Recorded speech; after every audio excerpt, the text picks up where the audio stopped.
everybody, and welcome back to the 4-Star Podcast. I am your host, Jordan DuPont, joined by Nick DeCola and Andrew Freeman.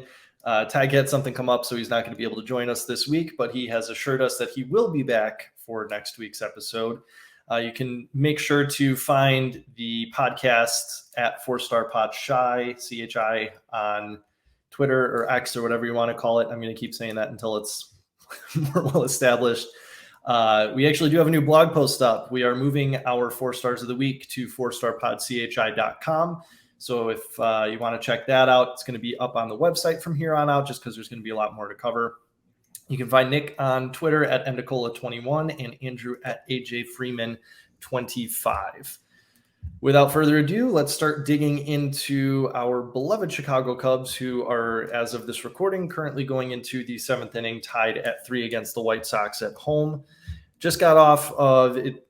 It seems like, or it feels like a short week because we only had 2 series. Had a couple of days off in there, first time in 16 days. First one was at the Mets. We took 2 out of 3.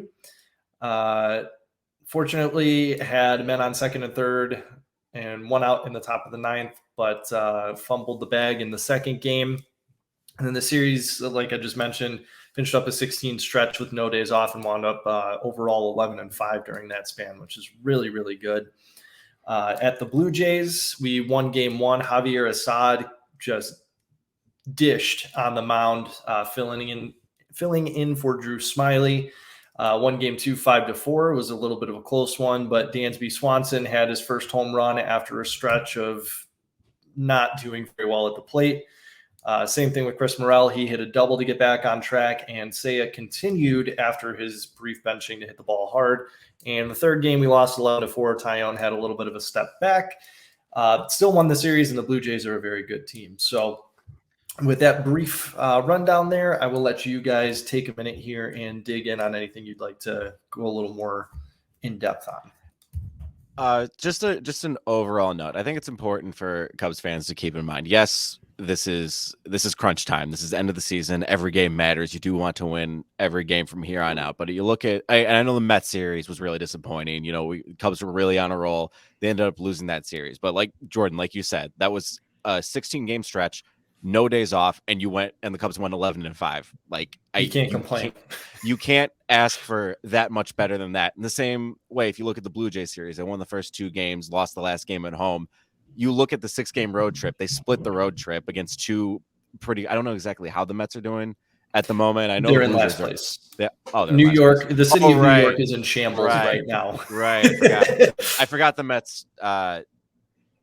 Just shipped everyone off the deadline. Yeah. Either way, it's 2 back-to-back series on the road. Second one against a really good team. A lot of travel. 3-3 on a road trip is not a death sentence. Now, you know, it's important. We were 4-2. 4-2. Yeah. No, 3-3. We lost 2 against the Mets. We lost the series against the Mets. Oh, did we? Yeah. Oh, I messed that up in the beginning. Okay, my mistake. I did not hear you, and therefore would never have corrected you if I did not bring this point up. But, SWFU, right off the rip. Yep, there you go. There you go. But overall, we can get into, more of the, players, who's hot, who's not, and all that. But I think overall, I think we're happy with how the team's playing, and, we just hope to see it go, keep it rolling. Yeah, especially in the dog days of August, right? It's late in the season. Everyone's kind of banged up. And, I mean, for most places, it's unbearably hot right now. So, it's just tough to play, especially back to back like that. It's just insane. It's a lot. So, yeah, to have that successful of a trip there, it's going to put them in a good spot to finish the season strong, I think. And they just got to win this upcoming series against the White Sox is what it really comes down to, just to continue to keep stacking series wins, right? Especially when you get, no offense to any Sox. I'm pretty sure we've scared off all the White Sox fans by this point already. Yeah, we have it. The first couple episodes we have by now.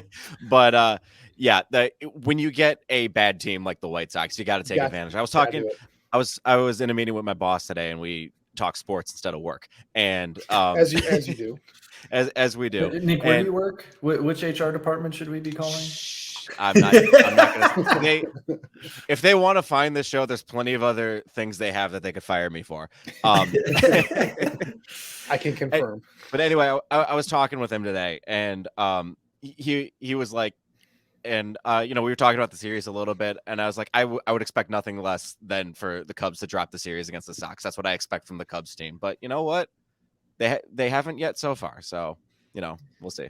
Yeah, just to put it in the perspective where the Cubs are at right now, they're 3.5 games behind the Brewers as we speak for the division. But in the wild card, they're actually they're right there in the mix of things, and they're half a game back. Half a game back. I was just pulling that up on my phone. Yeah. So they're half a game back, and I think the playoff odds, ESPN has them at about 54.5% odds of making the playoffs. So it's about 50-50. And look, even 3 games back in the division, that's nothing. That's right. I mean, that's not nothing, but it's definitely not like an insurmountable lead. Like, and I mean, that's 1 or 2 series right there. And Milwaukee's not a powerhouse. I'm sure we have series coming up against them. Let's see. We have a 3-game set at the end of this month, and then I want to say, I'm scrolling. Yeah, they're our last series of the year. So we literally have 6 games. So it might come down to the wire here. Okay. Yeah. It might. I'm hoping it doesn't, because again, our schedule from here on out is not that difficult. I guess I'll just, since it's, we're talking about it right now. Well, from a storyline entertainment standpoint, I mean, it would be kind of interesting if it came down to that final series. But from a stress standpoint, but we don't want that. You don't want. Well, and I mean, the playoffs are stressful. We have coming up. Yeah. We have the 2 games against the Sox tonight and tomorrow. To finish out the week, Friday through Sunday, we've got the Royals. After that, we've got the Tigers. Then we've got the Pirates, Brewers, Reds, Giants, D-backs. That's going to be a little bit of a tough stretch. But then Rocky. Oh, did we lose Jordan? Another one against the Braves, and then the Brewers to finish out the year. So we've got a very, very soft couple of weeks here. Make up some ground. Did I just completely disappear for a second there? You're kind of cutting in and out. You're kind of doing what Andrew's been doing the past couple weeks. Awesome. Anyway, very, very soft portion of the schedule coming up in the next couple of weeks. So a very good opportunity to make up some ground. And then again, we have 6 total games against the Brewers left. So if we can be within 2 and then take 4 out of 6 for the remainder of the year, there it is right there. So I'm feeling good. I'm feeling very good. I think one of the things that the Cubs are going to need is Marcus Stroman back healthy and back pitching like he was at the beginning of the year, which is nice way to segue into very nice transition, Nick. I mean, we've been doing this for 16 episodes. I got to be at least somewhat decent at getting these transitions in. So, Marcus Stroman, I think it came out today that he was originally slated to pitch tomorrow. Yeah. But he's dealing with some right rib discomfort. I'm fine with a little bit of time off, especially if Assad is pitching tomorrow and he pitched anywhere close to what he did against the Blue Jays. Oh my God. Like I don't remember the stat line off the top of my head. I know we went 7 innings, only gave up 1 run. He is one of the 4 stars of the week, and actually that was my portion of the 4 stars of the week. Check it out on the website. If you'd like to learn more about Javier Assad's great start against the Blue Jays, go to 4starpodchi.com/. 7 innings pitched, 1 earned run, 90 pitches, 5 base runners all night, 4 hits and 1 walk with 2 strikeouts. So totally just incredible stat line for a guy that's been pitching out of the pen most of the year. Whenever I see him get the spot start the way he's been or be the opener or whatever, I was like, okay, if he goes 3 or 4 innings or whatever, and then some guys in the bullpen take it the rest of the way, and he limits the damage, I'm happy. But no, I didn't get a chance to watch the game, and it was fantastic. Yeah, I didn't get a chance to watch it, and then I checked the box score. It's let's see how many innings he pitched. He went 7. Oh my God. Yeah, I was watching that game, and same kind of thing as you. I'm like, 3-4 innings, 2-3 run ball, that should be enough. I did not expect him to go. First of all, 90 pitches over the course of 7 innings. That is some very efficient work. Very efficient work. A lot of ground ball outs, not a lot of stuff going to the outfield. And with him going that long, helped save the bullpen. And we won the game 6-2. I mean, very comfortable, easy kind of feeling day. So I am totally, like you're saying, if he fills in for Stroman tomorrow, I'm more than comfortable with that, especially against this White Sox lineup that no longer has Jake Berger and has been struggling all season long. Yeah, and not only do they need Stroman back healthy and pitching, well, they also need Dansby Swanson to get back to where he was earlier in the year, because he's been in a bit of a slump. And Nick, I'm sure you have the numbers pulled up on you right now, but yep, I do. Since last, so I'll leave it to you then, because I mean, it's it's not all much. hands on deck at this point. But the only stat I need to say is he's been 3 for 22. He did have the one home run against the Blue Jays, which Jordan mentioned in the intro, but other than that, he's just he'll figure it out. He's shown he's a veteran. He'll figure it out, but it's a rough stretch. It's lucky that you have other guys on the team picking him up here to where it's not like everybody's slumping at the same time. But it would very much help if Dansby were hitting, and he's still playing great defense. So you know what? Yeah, whatever. Absolutely. I just think because him and Morel were in a slump or are in a slump at the same time. Those are the guys in second and third, or no, excuse me, I think second and fourth on the team in home runs. You have both of those guys going into a slump at the same time, and yet we still went 11-5 through this 16-game straight stretch. I mean, that just goes to show you how deep this team is. So if we can get all hands on deck and everybody clicking at the same time, we would be freaking unstoppable, like how we were against the Reds when we put up, what was it, like 32 or 36 runs in the course of 3 games? So I'm feeling very good about this team. And, we do still have September call-ups coming as well. And I cannot wait to tell all of you I told you so, because Carter Hawkins, who is the assistant GM, ? Yeah. Yes. He has said that. Did he get promoted to GM when Jed was made VP? Jed's president. Yeah, president. That's right. Yeah. Okay. I forgot about that. But yeah. Anyway, Carter Hawkins, very high up there in the management, baseball operations side of things, has said that Pete Crow-Armstrong is definitely going to be getting a look for a September call-up. He has been absolutely destroying AAA pitching since he started.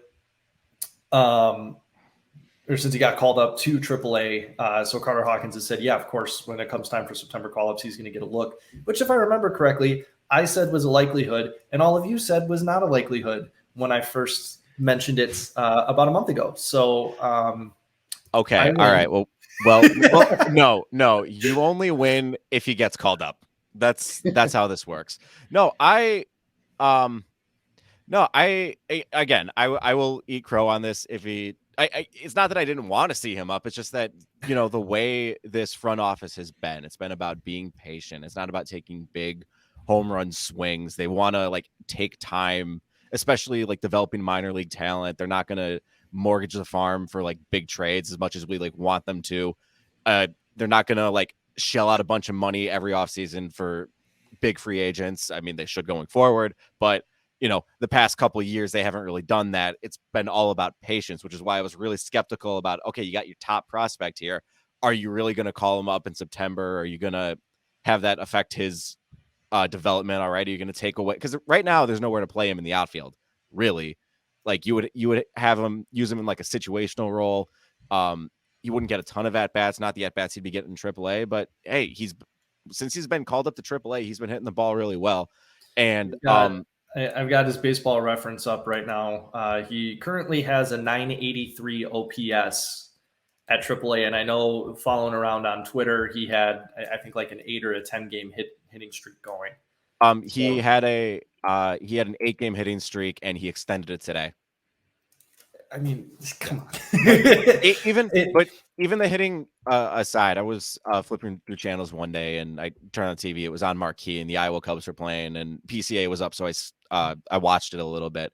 And I don't know the commentator, but he said he was talking to a MLB scout, and he said that that scout believes that PCA could come up to the majors tomorrow and play center field defense at the level of prime Kevin Kiermaier, who, if you don't know Kevin Kiermaier, amazing defensive center fielder. Like, so that's what that scout believes PCA could do right now at the major league. So like, if he's that good defensively already, then yeah, he could absolutely, make his way onto a postseason roster as a defensive replacement or a pinch runner. The dude's fast as hell. Or, just, with the September call-ups, even give our guys some rest. I mean, that'll give you an opportunity to keep Hap, Talkman, and Belly and Saya rested going into the playoffs if we're in a position to make a playoff push. Just keep everybody a little more fresh, give them an extra day of rest a week, not enough to take away from, any productivity that they have offensively or, break their rhythm. But if guys need a little bit of a rest, then, hey, you got another guy that can play Gold Glove caliber outfield just right off the bat. So I think it'd be worth a look. The last thing I'll say about it is that if at this point, I'm way more open to calling PCA up in September. And if he doesn't get called up and Miles Mastrobuoni does, I am boycotting the Cubs for the rest of the season.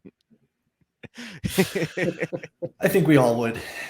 I think we all would at that point. So like I mentioned, we'll move on from the Cubs here because if you can't tell, the Bears played a football game this past Saturday. So we want to definitely dig into that, get some preseason reactions. But the Cubs are going to finish up this set against the White Sox. They have the game that's going on right now. They just finished up the 7th, and of course the White Sox scored. So we're down 4-3. And then we have the game against the Sox tomorrow, and then I believe we go to Kansas City for a 3-game set against the Royals this weekend. So with that all being said, we will move on to the Bears, who, I'm going to be honest, it was preseason, so I watched like the first half of the game and then flipped over to the Cubs game because it started a couple hours later. But from what I saw, the Bears were looking good, wound up winning the game. Oh, we don't have the score in here. What was it, like 21-17 or 23-17? 23-17. Close.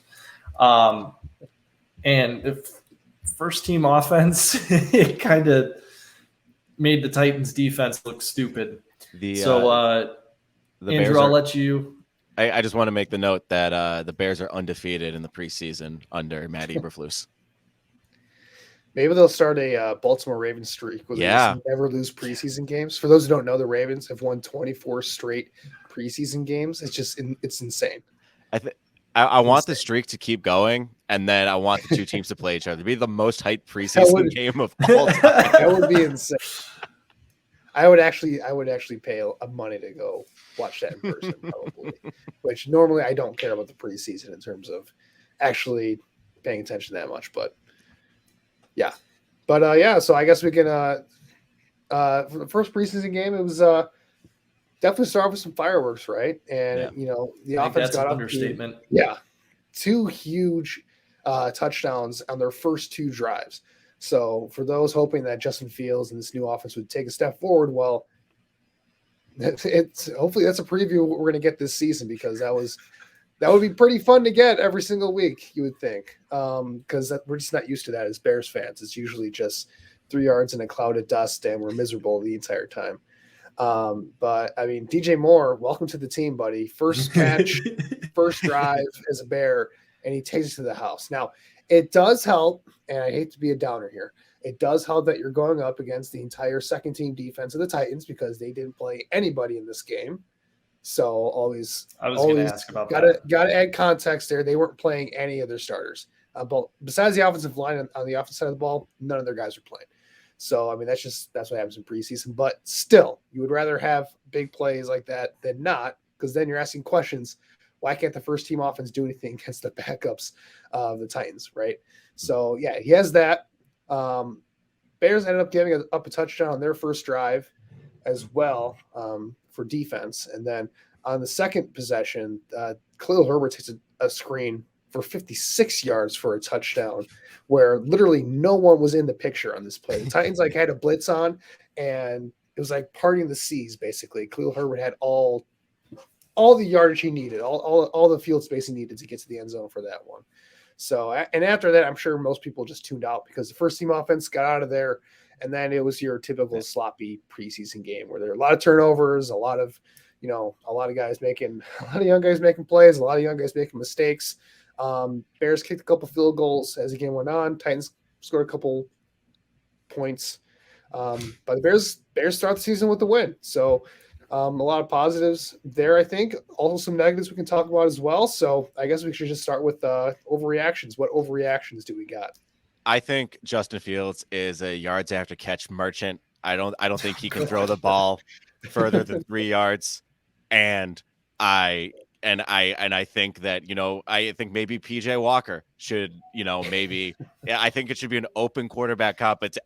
No, I can't even. I think that narrative has been pushed by some Packers fans that are scared that they finally don't have a Hall of Fame quarterback under center for the first time in 30 years.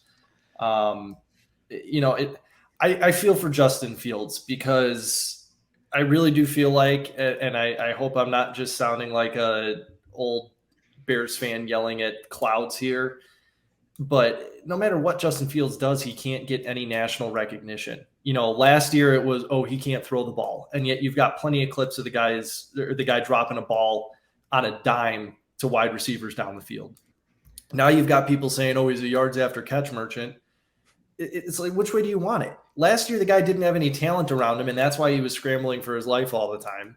Now that he actually has weapons around him that he can dump the ball off to that can go down the field and make plays, you're saying he still can't throw the ball. It's like he can't win. Patrick Mahomes, I believe I may be misquoting this a little bit, but if I remember the stat correctly, Patrick Mahomes had the fewest air yards versus yards after catch last season. And are you going to tell me Patrick Mahomes can't throw a football? No. So shut up about Justin Fields.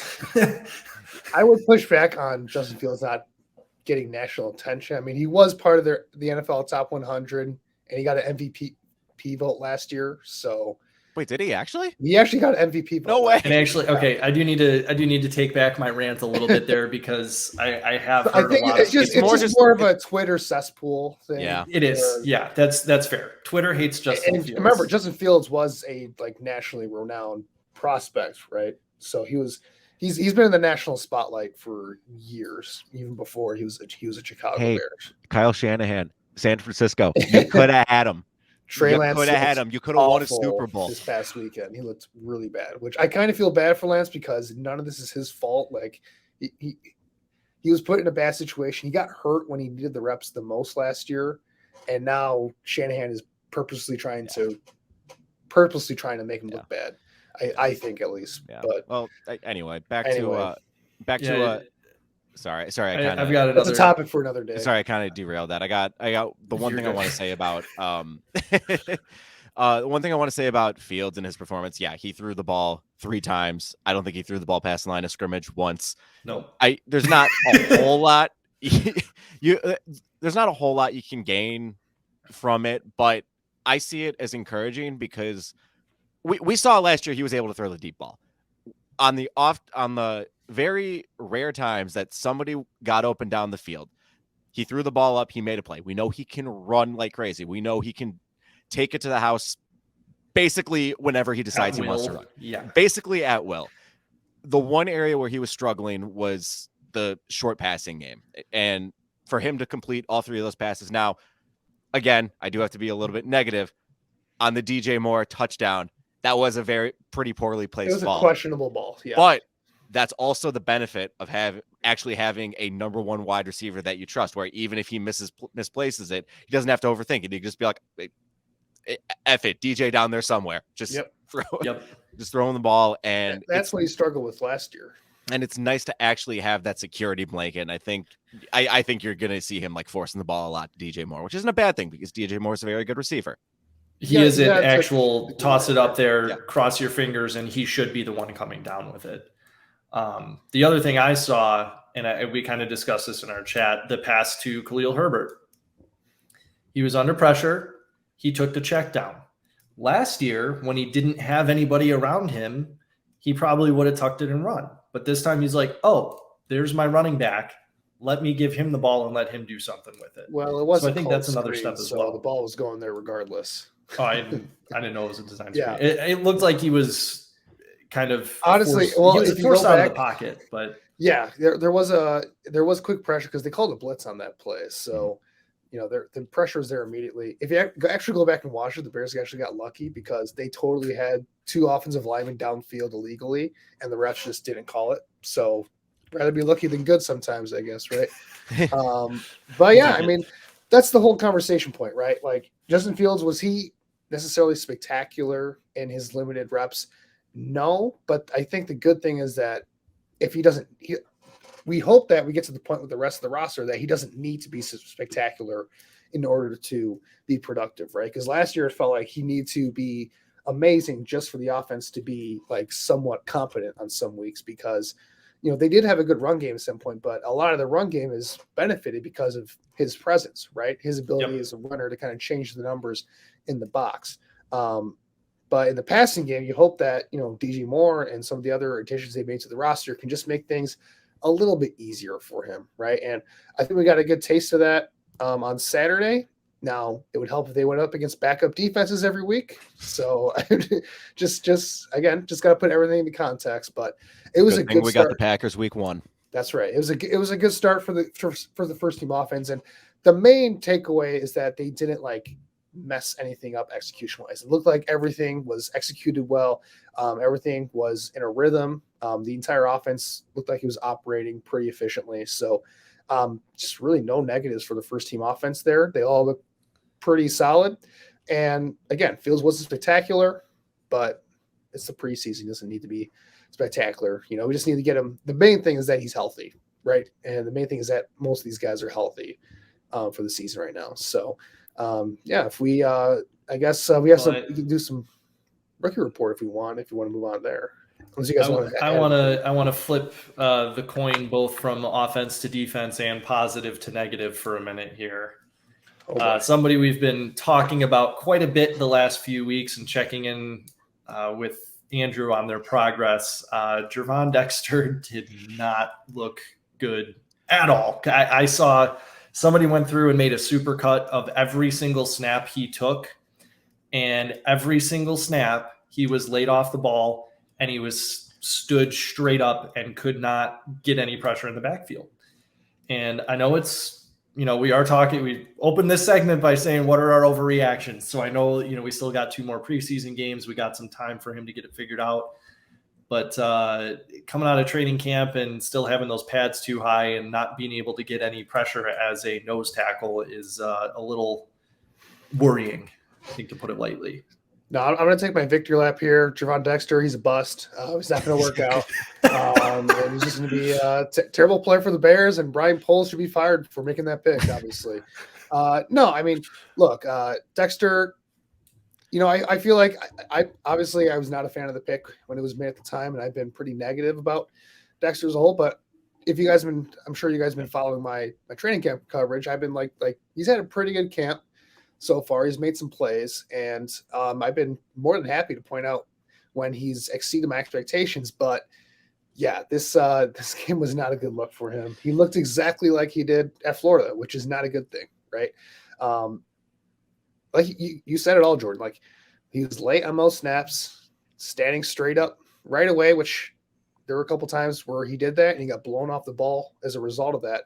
And then just a lack of pass rush moves, which was really like the one thing that, besides the get off issue, which, that's just a conundrum in and of itself, because I swear, like who was his coach back in like high school and college, whatever, that didn't teach him how to like jump off the ball? Like it confounds me. It really just perplexes me.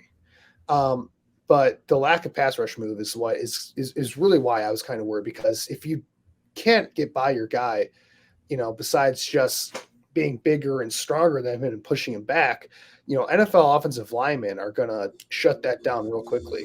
Like which the second team offensive lineman for the Titans, who have a notoriously bad offensive line, maybe the worst offensive line in football, and the second team was handling him throughout the game. There was one pass play where he got a little bit of a push, and then the offensive line recovered and then pancaked him into the ground.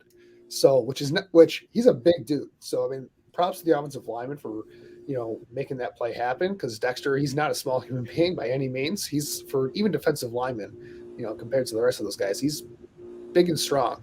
But yeah, it was rough, man. It was what I feared when they drafted him. Like he's a multi-year project, and it goes back to the whole value discussion of where he was drafted, who he was as a prospect. Like if Javon Dexter was a third round pick, like he should have gone based off of my evaluation, based off of where the consensus board had him, and where a lot of other draft scouts had him, this wouldn't be a problematic discussion because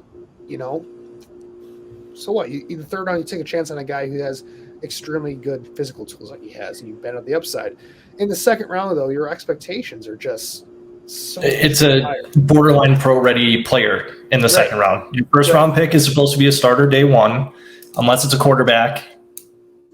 Your second round guys are supposed to be the guys that can, borderline first stringer, second stringer out of camp, and then everything after that is flip a coin in the air and right. So yeah, I'm with you. Yeah, but I'll say this, and I'll let Nick talk here, but it's one preseason game, and even though I'm not high on him as a player, I don't want to judge him too much off of one game. Let's see how he does in the second game before we make any major discussions about where he is as a player right now. But yeah, first game, first impressions, like he looked exactly like he did at Florida, and that worries me a lot. Yeah, it was definitely not great. I didn't go back and rewatch any of the supercuts or the film or anything, but I remember at some point in the second quarter, I noticed him out there and I started watching him every snap just to see. And there were a couple snaps where I thought his timing was fine. And then there were a couple snaps where he was like a full second late and it just looked, he just looked off. I was like, oh, honey, no, you can't, that can't what happen. Is you doing? I'm hoping that this was just kind of his welcome to the NFL moment. Like I understand the concern, Andrew, that this is what he looked like in college, and it's fair to have that. But you did mention in camp he seemed to be improving. They were working on him, and you did mention he is a project. So, my hope is that this game is just kind of his welcome to the NFL moment, and he settles in and improves from here on out. I don't expect him to be a finished product even this year. I think at best he'll be like a rotational guy, but hopefully this time next year where he's improved a lot. You do want to see some flashes though in the preseason. He doesn't have to be consistent on a snap to snap basis. Well, right. But like for instance, like Zach Pickens, the third round pick for the Bears, he did flash in this game, right? He had a fumble recovery in this game, he had a sack, but again, he graded out poorly for PFF because the snap to snap consistency is just not there. They're like there's some bad run defense snaps and whatever, but at least he was flashing some things on some plays. So you can go back and you can say, okay, I know he can do that there's some capability of him being something like that. And we just have to work on the consistency in his other areas of the game. With Dexter, where did he flash in this one is kind of where I'm at. And we didn't see the flash. He was just there, right? He was just taking the only flash was when he was standing up and then on the ground from getting knocked over.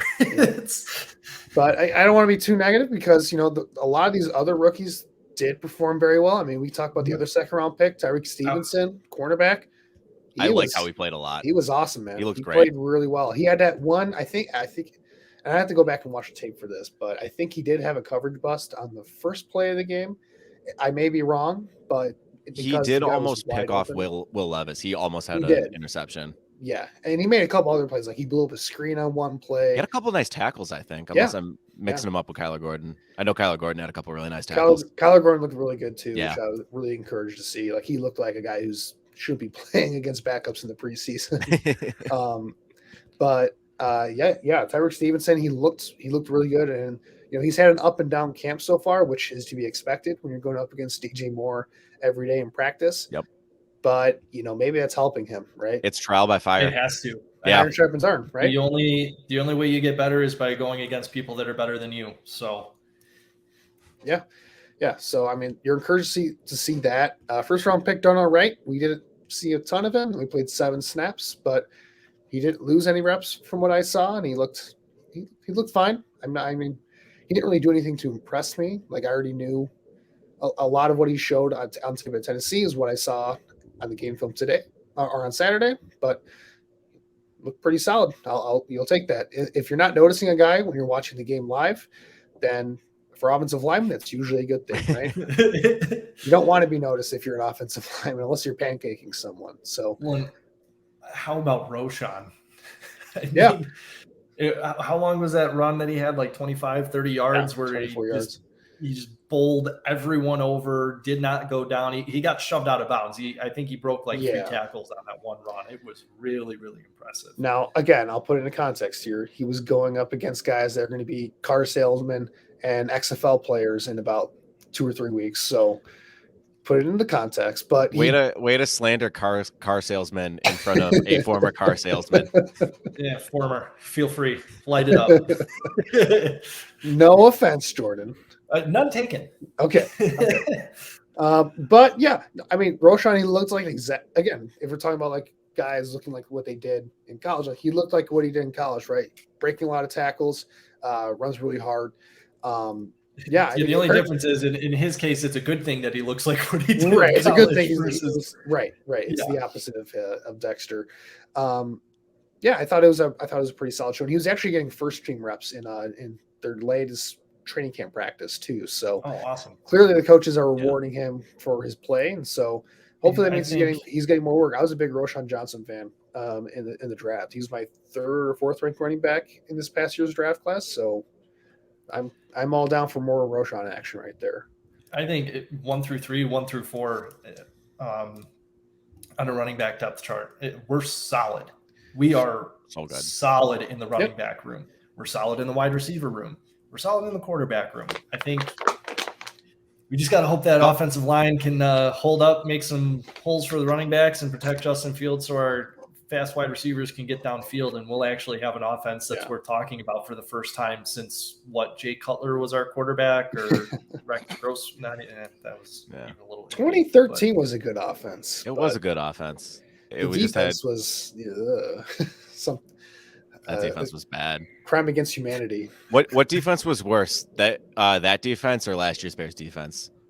I think it was that defense, man. I think so too. That's saying something. It was really bad.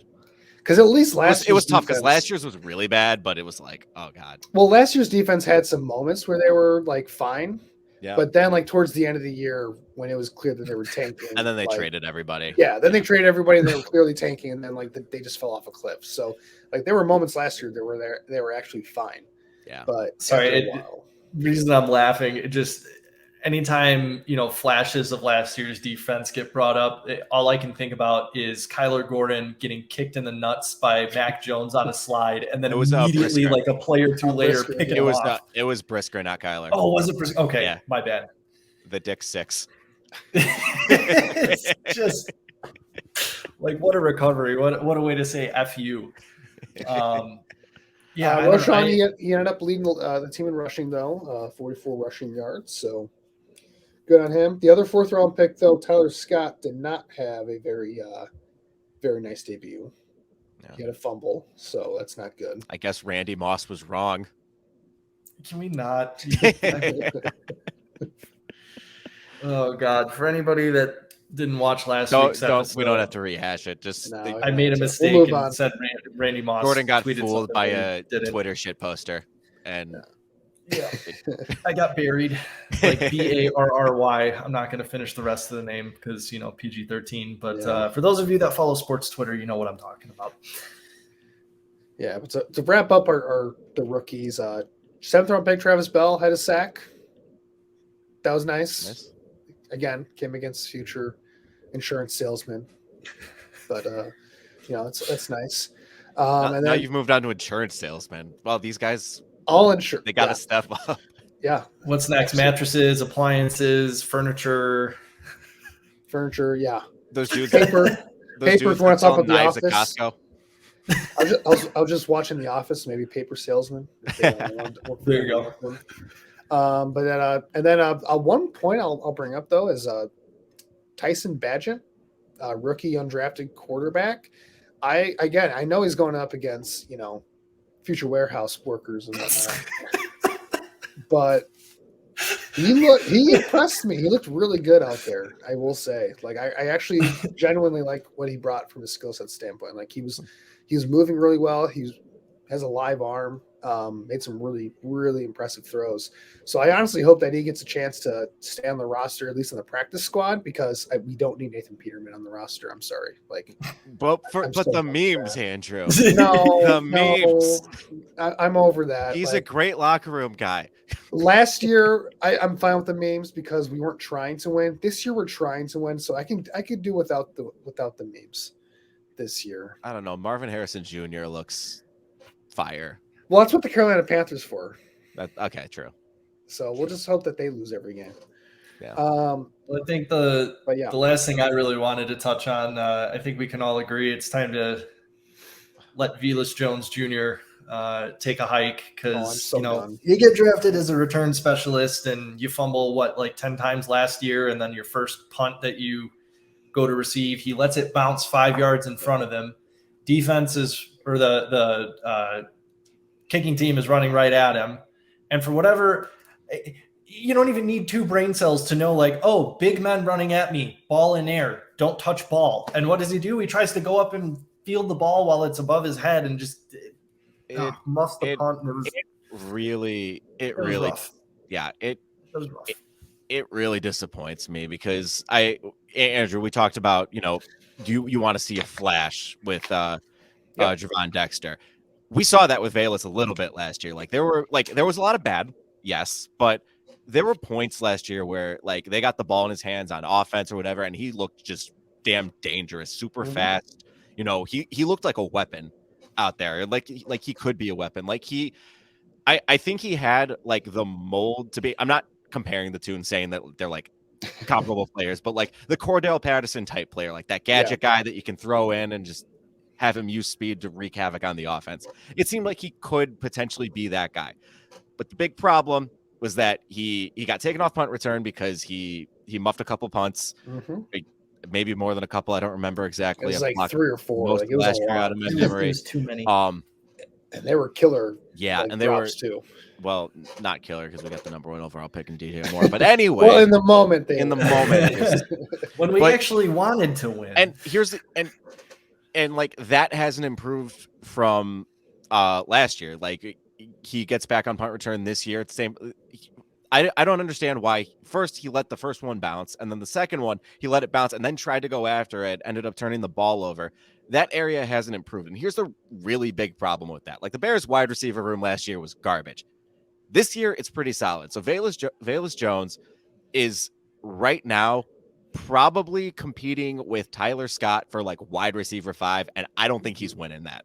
So he's like wide receiver 6 as it stands right now. And if you know what they call wide receiver 6? If you're that low on the depth chart, you need to contribute in some other way. Special teams, whatever else. You have to be able to contribute in some way. And like if he were able to, reliably field punts and return punts or field kicks and return kicks, he'd have a much better shot of staying on the roster. But if like Tyler Scott can do that too, and he's not a total liability out there, then I just don't know if there's a place for him on this team anymore. And it makes me sad because I think he can be dangerous, but it's just like it's called the practice squad. Getting the ball, it's just I don't know. Andrew, go. Well, go he's another one of those like Dexter this year where he should never have been drafted in the 3rd round. He was always a day 3 guy that, because the Bears, I guess in their athletic model, like he graded out really high in their athletic model, and so they took a chance on him in the 3rd round because they needed a wide receiver last year. And it was one of those things where literally everyone on like draft Twitter and everyone who covers his team, well, not everyone covers his team, because there are a lot of beat reports that try to stay positive with this team as much as they can. But a lot of people who were like looking at this like objectively were like, okay, this guy was way overdrafted. Like this regime better know what they're doing because this is probably going to be, the odds say this is going to be a draft pick that doesn't work out. And so far that's been the case, right? Because last year it was really up and down season. And like it was so bad, man. Like, come on. Like, how do you not catch that punt. And it wasn't a thing where like he got hit right away, but he had the chance to catch it like in the He had a air. chance to catch it on the fly. Right. So there was no reason, to let it bounce. And I mean, he's gonna have an uphill battle. I think this coaching staff's gonna give him every opportunity to make the team and have a role because he was a 3rd-round draft pick. They do have quite a bit invested in him. But right now, you got DJ Moore, Darnell Mooney, and Chase Claypool as your top 3. I think Tyler Scott makes the roster because he was recently drafted. I know this coaching staff really likes Equanimeous St. Brown for what he brings as a blocker, and the coaching staff, they have a relationship with him. So that's 5 guys right there. So it's between him and like Dante Pettis or, someone who can be that return specialist, basically. And that's not even factoring in like Cole Kmet or Robert Tonyan as receiving options. Like Velus Jones is not going to be a receiving option on this team. If he's going to make the team, it's got to be as a return specialist. And that's just not what it's just not looking good in that department. Yeah, I'll never forget when Greg Gabriel tweeted out, well, we took Devin Hester in the 2nd round when I was with the Bears, and that worked out for a return specialist, and it's, Greg Gabriel. Bless your heart. He's had lots of tweets like that. Hall of Famer, guy who can't catch the ball in the air. Right. It's like, to justify a bad pick, let's compare him to a Hall of Famer and hope that he's that. What I also don't quite understand is that Velus was a kick returner in college. He never really returned punts in college. He had 1 year of production in college, and he was 25 years old. It just it was a baffling pick at the time. I don't know. I get that this organization's philosophy is just bet on athleticism and bet that your coaching staff is able to coach these guys up and go from there. But like at a point, you got to see it before it. You got to get players that can actually play football, right? So you want to get that combination of both. But I guess the last thing I'll point out here before we move on, the one positive I'll bring up, Travis Gibson, he's one of our stars of the week. Looked really good against the backups, but I think he deserves. No, I legitimately like he's looked awesome in camp too. So I think he deserves more reps with the starters because I think he had something like PFF had him with like 8 pressures and like an elite pass rush grade. Like he had a couple of like quarterback hits in there as well. I think I don't know if he had a sack or not. He did have a sack. He had a sack. Okay. Yeah. He was awesome on Saturday. So I hope because there are discussions that he may not make the team based off of who they brought in this offseason, but he's still like their 2nd best pass rusher right now. So like he should definitely make the team. That's all. I'll say. He had some flashes last year too. I think for being on a really, really shitty defensive line last year, him and Roy Robertson Harris both kind of did okay given the circumstances. I think Roy Robertson Harris. I think so. He's on Jacksonville. No. Yeah, he's not on the team. I don't know who you're thinking. I'm talking about last year. Yeah, he's not on the team last year. Oh, what am I thinking of then? Honestly, I don't Justin think Jones. Honestly, I don't think anybody did well on the line last year. If Travis Gibson didn't do well, it's mostly because he was the one guy that was like, "Oh, well, we might have to double team you sometime." Travis Gibson was awesome his 2nd year when he could be like that 3rd pass rusher behind Khalil Mack and Mark Quinn, that's what his role should be, right? He shouldn't be relied on as a starter. As a backup, though, I think he's pretty solid. So I don't know. This coaching staff. That's what I was trying to get at. Yeah, again, this new regime, they have their own guys, so they may want to go in that direction. But I think he deserves to make the team because I think he's pretty solid. So we'll see what happens there. All right. Well, wrapping up the Bears here. Our next preseason game is going to be Saturday, 4 p.m. my time, so 6 Central, at Lucas Oil Stadium against the Colts.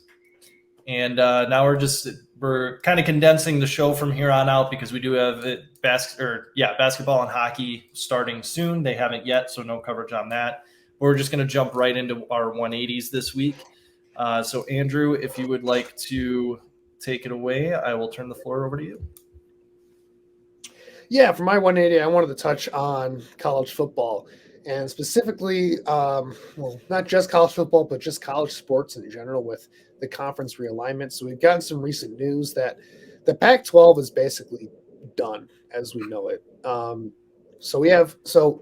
UCLA and USC was already set to join the Big Ten. This was announced last year. I know Nick hates it.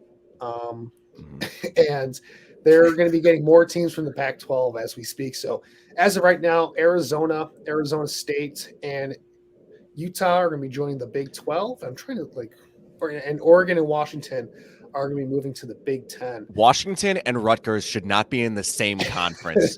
Have we lost our freaking minds? I don't know, man. And it's caused a huge. Neither team should be in the Big 10, but they just shouldn't be in the same.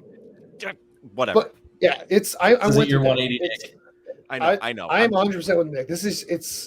I am not against change or whatever, and in college sports, pro sports, or whatever. I'm open to new things, but this is getting ridiculous with the conference realignment stuff. And not only is it ridiculous from a product standpoint, what's the point of calling the Big Ten anymore when there's going to be 30 teams? Like at this point, you're going to have 3 super conferences between the SEC, the Big Ten, and the ACC, which, by the way, the ACC, I believe they're going to be getting a Pacific Coast team into their conference soon. So how are you going to be called the Atlantic Coast Conference when you have a team on the Pacific Coast? Makes no sense.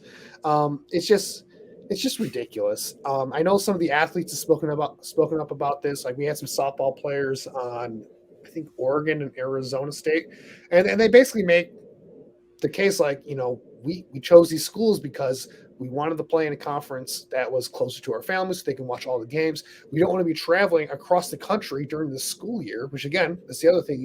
All these kids are student athletes, by the way. So how are they going to student athletes? But for a lot of these smaller, again, for the big programs like basketball, football, that they're basically professional sports. Yeah.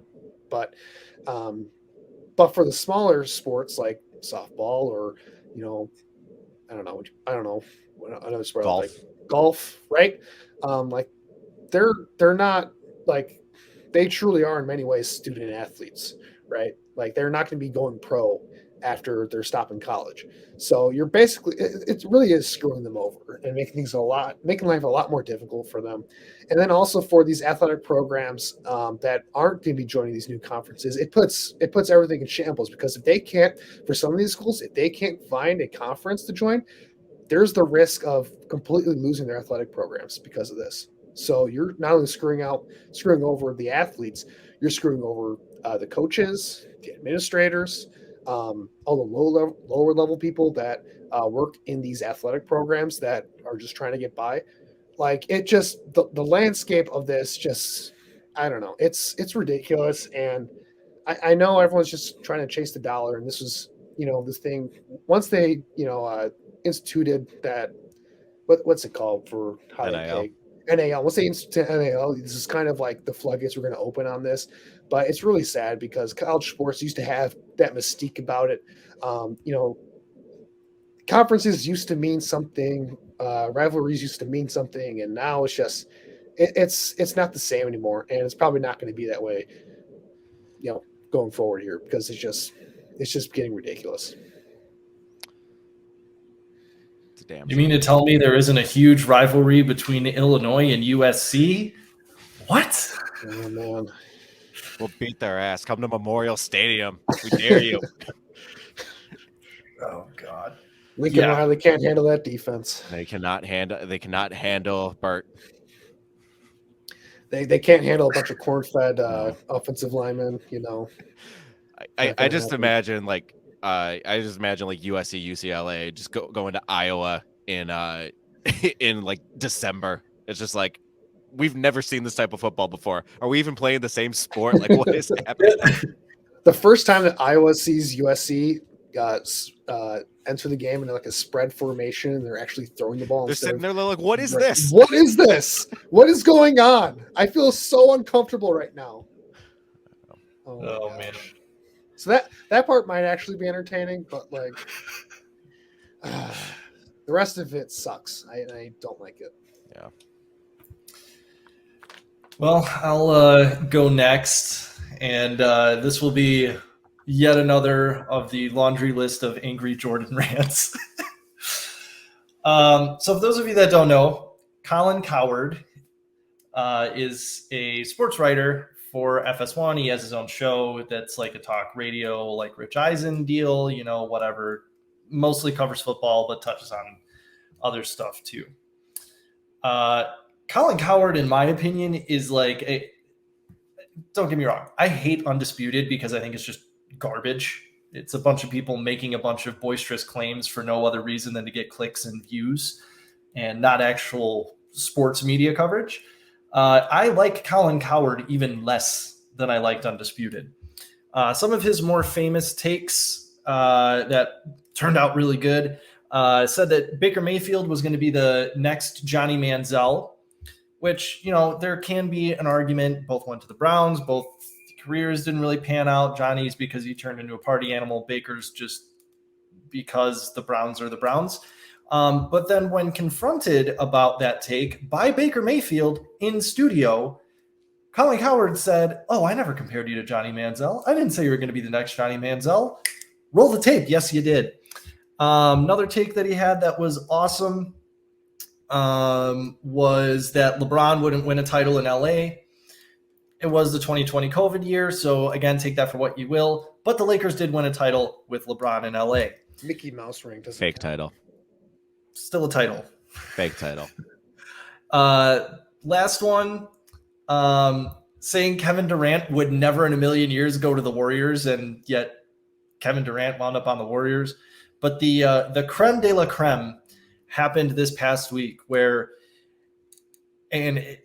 I'm not just going to lay this on Colin Cowherd. He said it out loud. There's also the Fox FS1 production team that had this graphic up with this name on it. But he had a list of players who were never going to win a Super Bowl in Colin Cowherd's eyes. And one of those listed was Dwayne Haskins. Dwayne Haskins tragically passed away April 9th of 2022. So I guess, yeah, technically you're right. He's never going to win a Super Bowl. But how freaking classless and unaware do you have to be to include him on your list of people who can't win a Super Bowl? Like, yeah, no shit. What are you doing? Again, failure on FS1's part for even including that name on the graphic, and failure on Colin Cowherd for not looking at it and going, I'm not going to say that one. You specifically call it out. And, you can make the argument any press is good press. This is bad press. I'm sorry, but this is bad press. Colin Cowherd, you're a hack. I think you have no business being on the air. Half the time you don't even know what you're talking about. He completely made up a Bears player that had some great contributions at some point last year. Armstrong. Yeah. We really like Armstrong. Yeah. Like about that. God, this guy has no idea what he's doing, and he just reads whatever's put in front of him, and he's annoying. I mean, just in general, I hate how he sounds when he talks. So Colin Cowherd, you're a hack. You can stay off the air, and none of us will ever miss you. The end. Just to clarify, that list that he put out was a list of quarterbacks that I didn't think would win a Super Bowl, not just like people. Got it. Yeah, that was just a little piece of information. Yeah, because it's just like it wasn't just like a list of random people. Like he didn't list like Joe in accounting isn't going to win a Super Bowl. Yeah, no, he was going through and he was saying like quarterbacks in the league that could lead you to a Super Bowl, and there was a giant list of people he didn't think would ever lead. The real important question is, where did he put Justin Fields? I didn't look. I just saw the whole Dwayne Haskins thing, and I was like, oh my God, this guy is such a freaking idiot. Yeah. Anyway, Nick, if you'd like to wrap it up. Yeah. Yes, I will. Okay, so this past weekend I went to a bar with my friend AJ. It was like just a local bar here, and they had a dartboard. What? Shout out AJ, who probably shout out doesn't AJ. even listen to the podcast. We love you, AJ. Like he's gonna listen after I tell this story. So we're at a bar. They have dartboards, and AJ brought his. He borrowed like steel tip darts from his friend. Like his friend had really nice darts or whatever, and he's like, "You want to throw darts?" I was like, "Sure." I haven't thrown darts in. At this point, I think I threw darts once in college, and then before that, God knows. So maybe like once or twice in the last 10 years, I've played darts. And he's like, dude, I've been playing darts with him. It's really fun. I'm really enjoying it. Let's play a few games or whatever. Shows me the proper form to throw. This is going to sound like I'm bragging, but it's not meant to brag. It's meant to crap on AJ. We played 4 games. I shit you not. He did not win a single game. I had not thrown a dart in years. I could not remember the last time I had played darts. And he even said afterwards, he was like so excited. He's like, all right, I'm going to go and I'm going to throw darts really well and I'm going to beat you. And he didn't. So, yeah, my friend AJ sucks at darts. Now, what were you playing? Cricket, 501, 301? Cricket. It's always the guys that show up and are like, oh, look, I brought my own pickleboard racket to the pickleball tournament. Like, then they suck. It's always those guys. Yep. I mean, no offense directly to AJ, but yeah, it's always those people. I say you go full offense on it. Full offense. We like AJ. We love AJ. We love AJ. We do, but shout out AJ. Anyway, yeah, that's all I got. I just thought you guys would get a kick out of that. How many profanities were hurled? A lot. We actually were only going to play 3 games, but then I beat him in that one, and he's like, "No, I can't leave without go on a loss. I can't go out on a loss. I need to beat you at least once, and then we can leave." And then I beat him in the next game, and he's like, "All right, we can go." And which bar did this take place at? This was at Shooters in Grace Lake. Okay.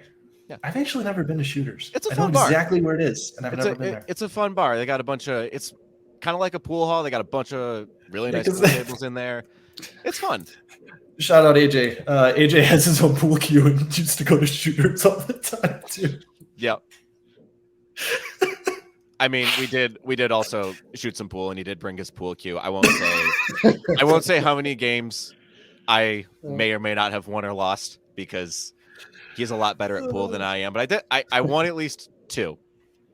Oh man. Shout out to AJ. All right. Well, anybody else have anything they want to add before we wrap up here? No? Nope. All right. Well, thank you everybody for watching. We hope you enjoyed this episode. As always, I'm Jordan DuPont with Nick Nicola and Andrew Freeman. Check us out on Twitter at 4StarPodCHI. If you're missing the 4 stars of the week and are wondering where that section went, we are changing it to a blog post. So it is currently up on the website, 4starpodchi.com. You can also check Nick out on Twitter at Endicola21 and Andrew at AJFreeman25. And take a look at Andrew's other work on the Bear Report at 247sports.com and the Picks for Polls podcast. Thank you all so much for watching. We'll be back ranting and raving again next week. And make sure you have a good one. Take care.